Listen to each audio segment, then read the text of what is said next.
Beautiful Stories from Shakespeare. By E. Nesbit. Presented by Atlas Audiobooks. The Comedy of Errors.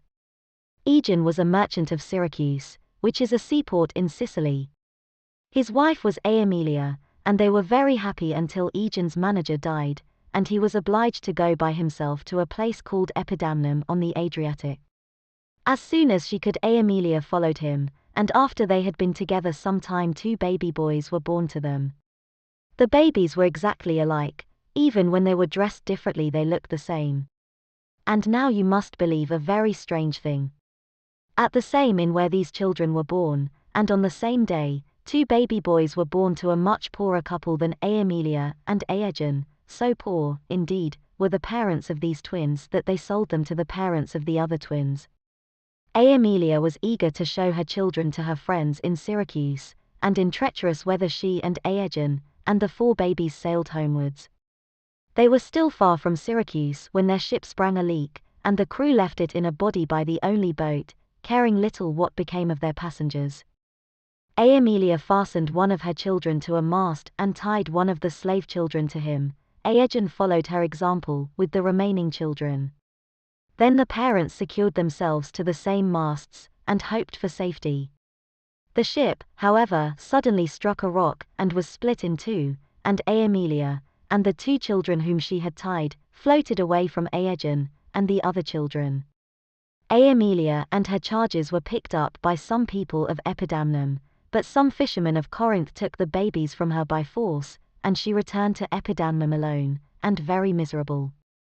Afterwards she settled in Ephesus, a famous town in Asia Minor. Aegon and his charges were also saved, and more fortunate than Aemilia, he was able to return to Syracuse, and keep them till they were 18. His own child he called Antipholus, and the slave child he called Dromio, and strangely enough, these were the names given to the children who floated away from him. At the age of 18 the son who was with Aegon grew restless, with a desire to find his brother. Aegon let him depart with his servant, and the young men are henceforth known as Antipholus of Syracuse, and Dromio of Syracuse. Let alone, Aegon found his home too dreary to dwell in, and travelled for 5 years. He did not, during his absence, learn all the news of Syracuse, or he would never have gone to Ephesus. As it was, his melancholy wandering ceased in that town, where he was arrested almost as soon as he arrived. He then found that the Duke of Syracuse had been acting in so tyrannical a manner to Ephesians unlucky enough to fall into his hands, that the government of Ephesus had angrily passed a law which punished by death or a fine of £1,000 any Syracusan who should come to Ephesus.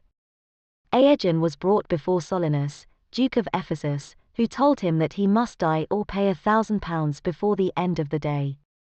You will think there was fate in this when I tell you that the children who were kidnapped by the fishermen of Corinth were now citizens of Ephesus, whither they had been brought by Duke Menophon, an uncle of Duke Solinus. They will henceforth be called Antipholus of Ephesus and Dromio of Ephesus. Moreover, on the very day when Aegon was arrested, Antipholus of Syracuse landed in Ephesus, and pretended that he came from Epidamnum in order to avoid a penalty. He handed his money to his servant Dromio of Syracuse, and bade him take it to the Centaur Inn and remain there till he came. In less than 10 minutes he was met on the mart by Dromio of Ephesus, his brother's slave, and immediately mistook him for his own Dromio. "Why are you back so soon? Where did you leave the money?" asked Antipholus of Syracuse. This Dromio knew of no money except 6pence, which he had received on the previous Wednesday, and given to the saddler, but he did know that his mistress was annoyed because his master was not in to dinner, and he asked Antipholus of Syracuse to go to a house called the Phoenix without delay. His speech angered the hearer, who would have beaten him if he had not fled. Antipholus of Syracuse then went to the Centaur, found that his gold had been deposited there, and walked out of the inn. He was wandering about Ephesus when 2 beautiful ladies signaled to him with their hands. They were sisters, and their names were Adriana and Luciana. Adriana was the wife of his brother Antipholus of Ephesus, and she had made up her mind, from the strange account given her by Dromio of Ephesus, that her husband preferred another woman to his wife. "You may look as if you did not know me," she said to the man who was really her brother-in-law, "But I can remember when no words were sweet unless I said them, no meat flavoursome unless I carved it." "Is it I you address?" said Antipholus of Syracuse stiffly. "I do not know you." "Fie, brother," said Luciana. "You know perfectly well that she sent Dromio to you to bid you come to dinner." And Adriana said, "Come, come, I have been made a fool of long enough. My truant husband shall dine with me and confess his silly pranks, and be forgiven." They were determined ladies, and Antipholus of Syracuse grew weary of disputing with them, and followed them obediently to the Phoenix, where a very late midday dinner awaited them. They were at dinner when Antipholus of Ephesus and his slave Dromio demanded admittance. "Maud, Bridget, Marion, Cecily, Gillian, Gin," shouted Dromio of Ephesus, who knew all his fellow servants' names by heart.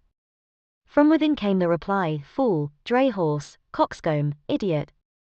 It was Dromio of Syracuse unconsciously insulting his brother. Master and man did their best to get in, short of using a crowbar, and finally went away, but Antipholus of Ephesus felt so annoyed with his wife that he decided to give a gold chain, which he had promised her, to another woman. Inside the Phoenix, Luciana, who believed Antipholus of Syracuse to be her sister's husband, attempted, by a discourse in rhyme, when alone with him, to make him kinder to Adriana. In reply he told her that he was not married, but that he loved her so much that, if Luciana were a mermaid, he would gladly lie on the sea if he might feel beneath him her floating golden hair. Luciana was shocked and left him, and reported his lovemaking to Adriana, who said that her husband was old and ugly, and not fit to be seen or heard, though secretly she was very fond of him. Antipholus of Syracuse soon received a visitor in the shape of Angelo the goldsmith, of whom Antipholus of Ephesus had ordered the chain, which he had promised his wife and intended to give to another woman. The goldsmith handed the chain to Antipholus of Syracuse, and treated his eye bespoke it not as mere fun, so that the puzzled merchant took the chain as good-humouredly as he had partaken of Adriana's dinner. He offered payment, but Angelo foolishly said he would call again. The consequence was that Angelo was without money when a creditor of the sort that stands no nonsense threatened him with arrest unless he paid his debt immediately. This creditor had brought a police officer with him, and Angelo was relieved to see Antipholus of Ephesus coming out of the house where he had been dining, because he had been locked out of the Phoenix. Bitter was Angelo's dismay when Antipholus denied receipt of the chain. Angelo could have sent his mother to prison if she had said that, and he gave Antipholus of Ephesus in charge. At this moment up came Dromio of Syracuse, and told the wrong Antipholus that he had shipped his goods, and that a favourable wind was blowing. To the ears of Antipholus of Ephesus this talk was simple nonsense. He would gladly have beaten the slave, but contented himself with crossly telling him to hurry to Adriana, and bid her send to her arrested husband a purse of money which she would find in his desk. Though Adriana was furious with her husband because she thought he had been making love to her sister, she did not prevent Luciana from getting the purse, and she bade Dromio of Syracuse bring home his master immediately. Unfortunately, before Dromio could reach the police station he met his real master, who had never been arrested, and did not understand what he meant by offering him a purse. Antipholus of Syracuse was further surprised when a lady whom he did not know asked him for a chain that he had promised her. She was, of course, the lady with whom Antipholus of Ephesus had dined when his brother was occupying his place at table. "Avaunt, thou witch," was the answer which, to her astonishment, she received. Meanwhile Antipholus of Ephesus waited vainly for the money which was to have released him.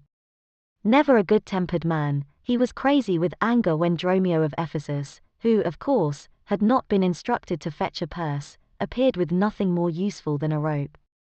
He beat the slave in the street despite the remonstrance of the police officer, and his temper did not mend when Adriana, Luciana, and a doctor arrived under the impression that he was mad and must have his pulse felt. He raged so much that men came forward to bind him. But the kindness of Adriana spared him this shame. She promised to pay the sum demanded of him, and asked the doctor to lead him to the Phoenix. Angelo's merchant creditor being paid, the two were friendly again, and might soon have been seen chatting before an abbey about the odd behavior of Antipholus of Ephesus. Softly, said the merchant at last, that's he, I think. It was not, it was Antipholus of Syracuse with his servant Dromio, and he wore Angelo's chain round his neck. The reconciled pair fairly pounced upon him to know what he meant by denying the receipt of the chain he had the impudence to wear. Antipholus of Syracuse lost his temper, and drew his sword, and at that moment Adriana and several others appeared. Hold, shouted the careful wife. Hurt him not, he is mad. Take his sword away. Bind him and Dromio too. Dromio of Syracuse did not wish to be bound, and he said to his master, Run, master. Into that abbey, quick, or we shall be robbed. They accordingly retreated into the abbey.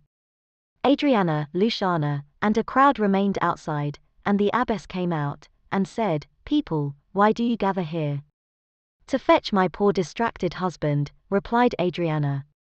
Angelo and the merchant remarked that they had not known that he was mad. Adriana then told the abbess rather too much about her wifely worries, for the abbess received the idea that Adriana was a shrew, and that if her husband was distracted he had better not return to her for the present. Adriana determined, therefore, to complain to Duke Solinus, and lo and behold! A minute afterwards the great man appeared with officers, and 2 others. The others were Aegon and the headsman. The 1,000 marks had not been found, and Aegon's fate seemed sealed. Ere the Duke could pass the abbey, Adriana knelt before him, and told a woeful tale of a mad husband rushing about stealing jewelry, and drawing his sword, adding that the abbess refused to allow her to lead him home. The Duke bade the abbess be summoned, and no sooner had he given the order than a servant from the Phoenix ran to Adriana with the tale that his master had singed off the doctor's beard. Nonsense, said Adriana, he's in the abbey. As sure as I live I speak the truth, said the servant. Antipholus of Syracuse had not come out of the abbey, before his brother of Ephesus prostrated himself in front of the Duke, exclaiming, Justice, most gracious Duke, against that woman. He pointed to Adriana. She has treated another man like her husband in my own house. Even while he was speaking Aegon said, Unless I am delirious, I see my son Antipholus. No one noticed him, and Antipholus of Ephesus went on to say how the doctor, whom he called a threadbare juggler, had been one of a gang who tied him to his slave Dromio, and thrust them into a vault whence he had escaped by gnawing through his bonds. The Duke could not understand how the same man who spoke to him was seen to go into the abbey, and he was still wondering when Aegon asked Antipholus of Ephesus if he was not his son. He replied, I never saw my father in my life, but so deceived was Aegon by his likeness to the brother whom he had brought up, that he said, Thou art ashamed to acknowledge me in misery. Soon, however, the abbess advanced with Antipholus of Syracuse and Dromio of Syracuse. Then cried Adriana, I see 2 husbands, all mine eyes deceive me, and Antipholus, espying his father, said, Thou art Aegon or his ghost. It was a day of surprises, for the abbess said, I will free that man by paying his fine, and gain my husband whom I lost. Speak, Aegon, for I am thy wife Aemilia. The Duke was touched. He is free without a fine, he said. So Aegon and Aemilia were reunited, and Adriana and her husband reconciled, but no one was happier than Antipholus of Syracuse, who in the Duke's presence, went to Luciana and said, I told you I loved you. Will you be my wife?